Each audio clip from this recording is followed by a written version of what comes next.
The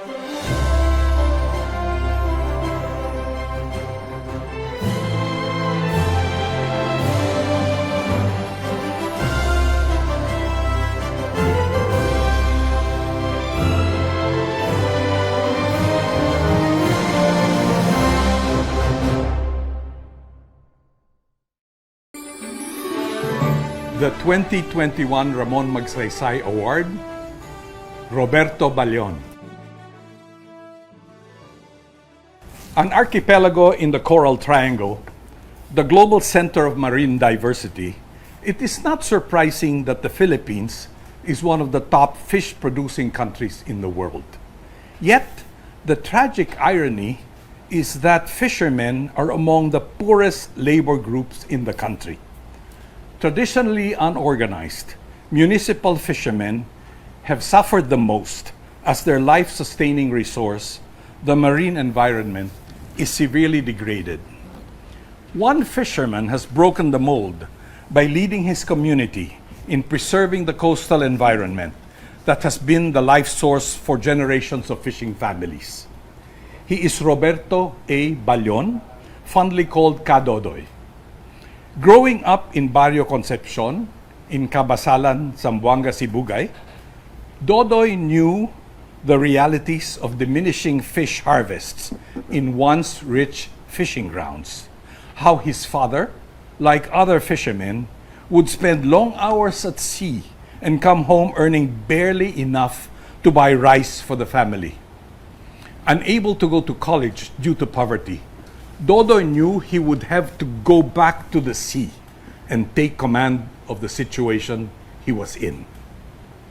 In 1986, Dodoy and 36 other fishermen started Kapunungan sa Gagmayng ng Mangingisda sa Concepcion, or KGMC, or Association of Small Fishermen of Concepcion.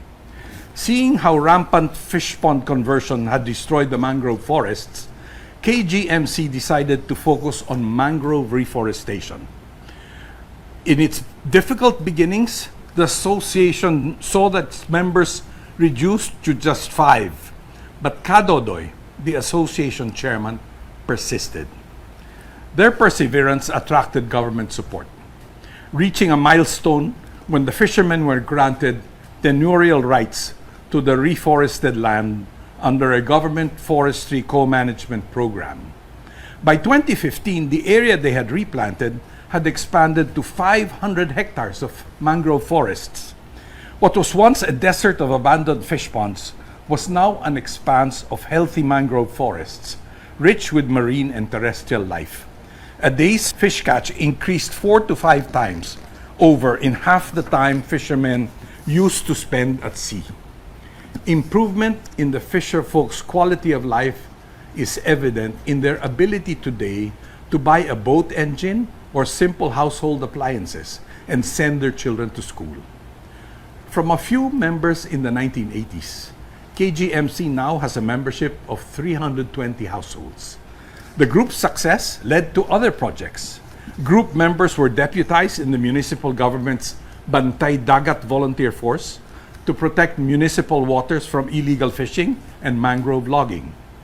In partnership with development institutions, KGMC is engaged in livelihood projects like oyster production, crab culture, and seaweed farming. KGMC's initiatives have been replicated in other towns in Zamboanga, Sibugay. These and other changes have given new life to Kabasalan, now regarded as the seafood capital of the province and an ecotourism destination. A key mover in this transformation is Dodoy Ballon. His self-sacrificing leadership has transformed his community. When Dodoy and his fellow fishermen were starting out, and it seemed like there was no one to help them but themselves, he said, and I quote, "Our families depend on the sea for our survival, not on politicians or other people. So it is only right that we make its protection our priority." End of quote. In electing Roberto A. Ballon to receive the 2021 Ramon Magsaysay Award, the Board of Trustees recognizes his inspiring determination in leading his fellow fisherfolk to revive a dying fishing industry by creating a sustainable marine environment for this generation and generations to come, and his shining example of how everyday acts of heroism can truly be extraordinary and transformative.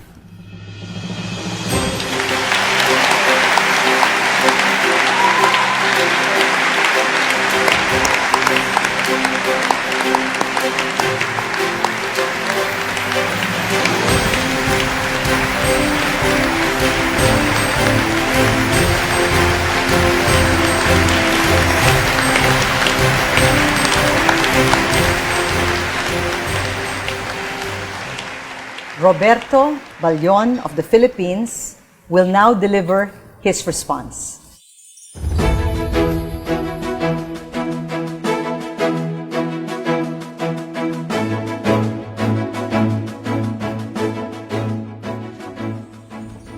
Human beings, while capable of wars, are also capable of rising above themselves, choosing again what is good, and making a new start. These words from Pope Francis in his encyclical letter, Laudato Si, exemplify the choices I made and continue to make as an ordinary fisherman, to dauntlessly see riches from riches to ref, and thereby choose to rise, to choose what is good, and to choose to make a new start. By God's grace, standing before you at this moment, remind me of these humble choices that yielded fruits and even earned international recognition. Her Excellency Maria Leonor Roberto, Vice President of the Republic of the Philippines, the Board of Trustees of the Ramon Magsaysay Award Foundation, members of the Magsaysay family, represented by Senator John Magsaysay and Mrs. Mila Magsaysay Valenzuela, members of the Diplomatic Corps, Philippine government, officials, including Governor Walter Yap Palma of Zamboanga, Sibugay, and Mayor Katrina Valladares, my ever-supportive and proud company from Zamboanga Peninsula, including Mrs. Miladel Escapitanya, our fellow fisherfolk in the Philippines and across Asia, ladies and gentlemen,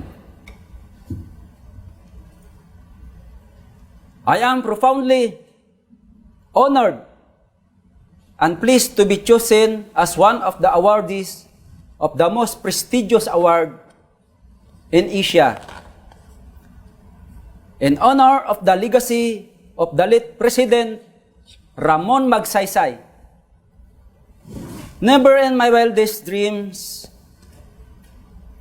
I think I will be counted among the array of great community leaders to become recognized by the foundation.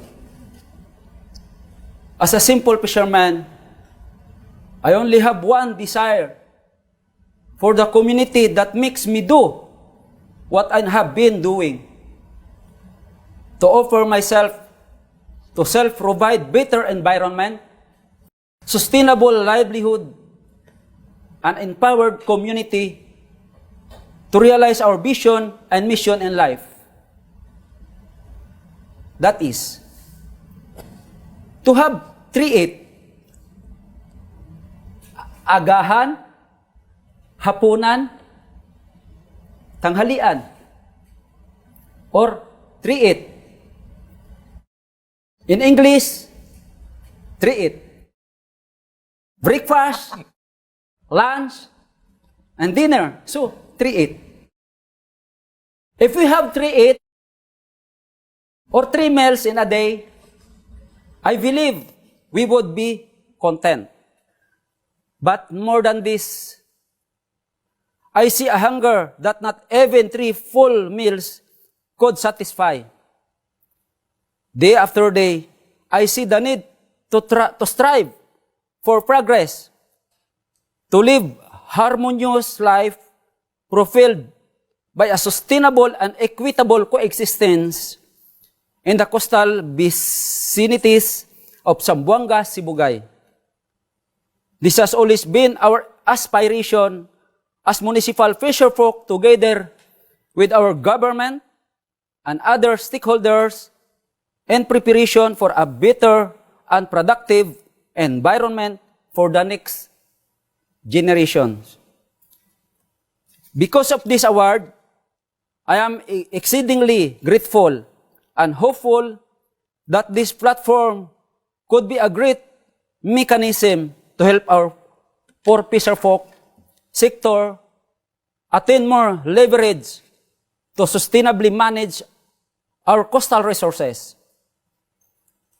Through this stage, I am advocating my fellow fisherfolk in the entire archipelago that this initiative will be not stopped with this award, but will serve as a vehicle to sail smoothly and navigate towards sustaining our natural wealth. What kind of world do we want to live to those who come after us? To children who are now growing up? Ask Pope Francis using the lenses of the same encyclical.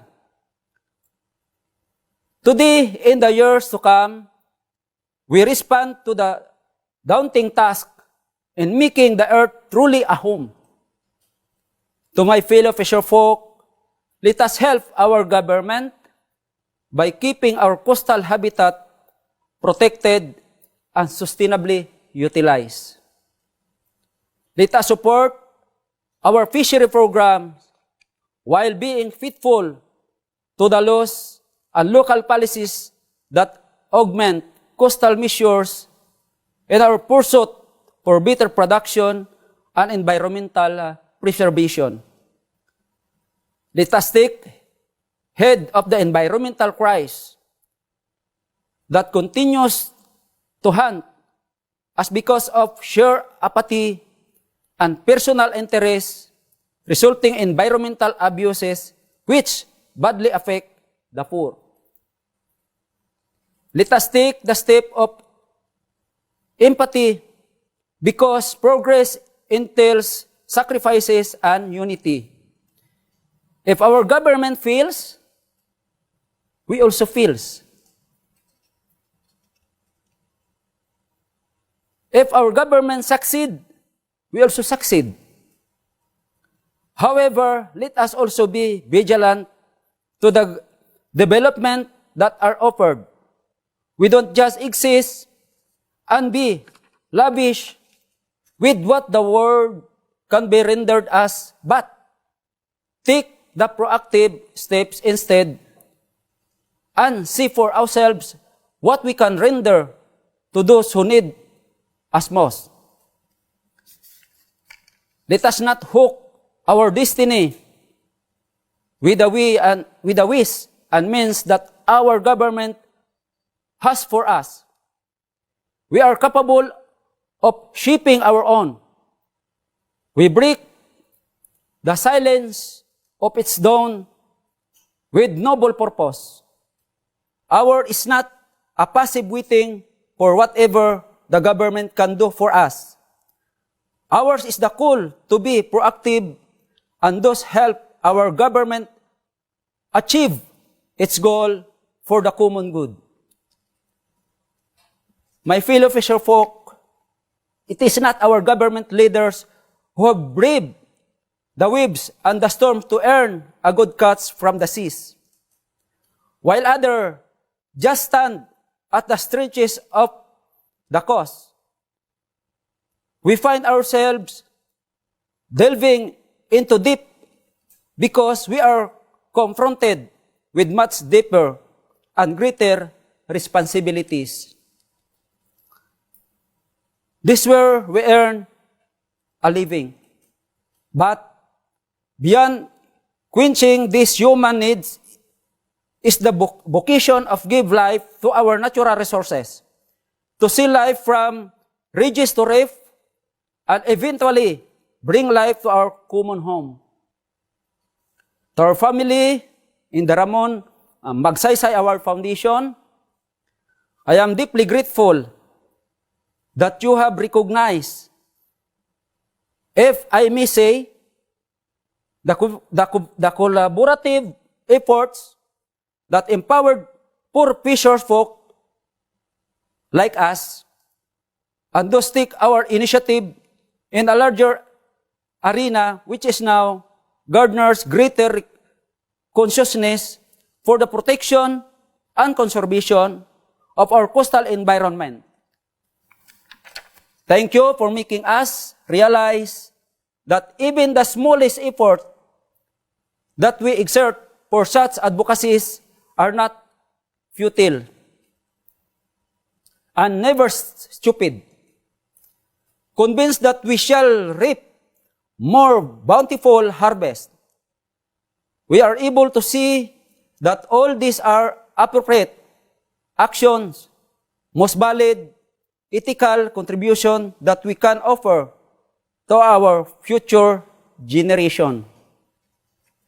Let me take this chance to render my sincere appreciation to our community development workers on the ground who have always been my company, even when the sail goes rough and perilous. To the local government unit of Kabasalan, who has given support since 2001 in the protection of our municipal waters until now. The Office of the Municipal Agriculture, despite having the least fund allocation, never cease to stir collaborative efforts with our fisherfolk organization and for cementing our strong policy support in the integrated coastal resource management. To the provincial government of Zamboanga, Sibugay, national government agencies like Department of Agrarian Reform, the Department of Environment and Natural Resources, the DABFAR or the Bureau of Fisheries and Aquatic Resources, the Department of Science and Technology, the Philippine National Police, and the Coast Guard for forcing us reach our potential and for supporting us in one way or another. To all our able partners who have been constant support, foremost to the Xavier Agriculture Extension Service Foundation of IPIL that honed my skill and talent in community development and coastal resource management. To the various non-government organizations, namely the Forest Foundation Philippines or FTFCF, Condora, the Peace and Equity Foundation or PAF, the EDC, the Isyadra, Rare Philippines, Pakisama, HED Foundation, that funded our mangrove reforestation projects, strengthened our association, developed our leaders, and provided us functional technical knowledge and skills. To the various academic institutions, the Ateneo de Zamboanga School of Medicine, Xavier University, Ateneo de Cagayan, MSU Naawan, UP Manila, for providing us scientific results as basis for our local legislation and ongoing programs. To my immediate community of Balonges, Concepcion Kabasalan, Zamboanga, Sibugay, the Kapunungan sa Gagmay Mangingisda sa Concepcion or KGMC, and the Coalition of the Municipal Fisherfolk Association in Zamboanga, Sibugay or COMFAS, for always believing in me, for tirelessly supporting me. To our local church in the Diocese of Ipil, for raising in me profound consciousness to the faithful despite of our very poor condition. For molding my values since my youth to be a grateful and responsible steward of God's creation. Lastly, and most importantly, I would like to thank my family, my parents, my siblings, who raised me and taught me fulfill my responsibilities as a leader. To my wife, Rebecca, and my 11 children, who are my source of joy, and who give me strength and give light to the path I take every day. Let us say again, no matter how simple we are capable of rising above our weaknesses, capable of choosing what is good, and ever capable of making a new start. May this crusade continue until we can achieve our goal of becoming successful and progressive Filipinos in the entire nation and to the whole of Asia and the world. Mabuhay mangingisdang Pilipino. Damo gid nga salamat sa inyo tanan.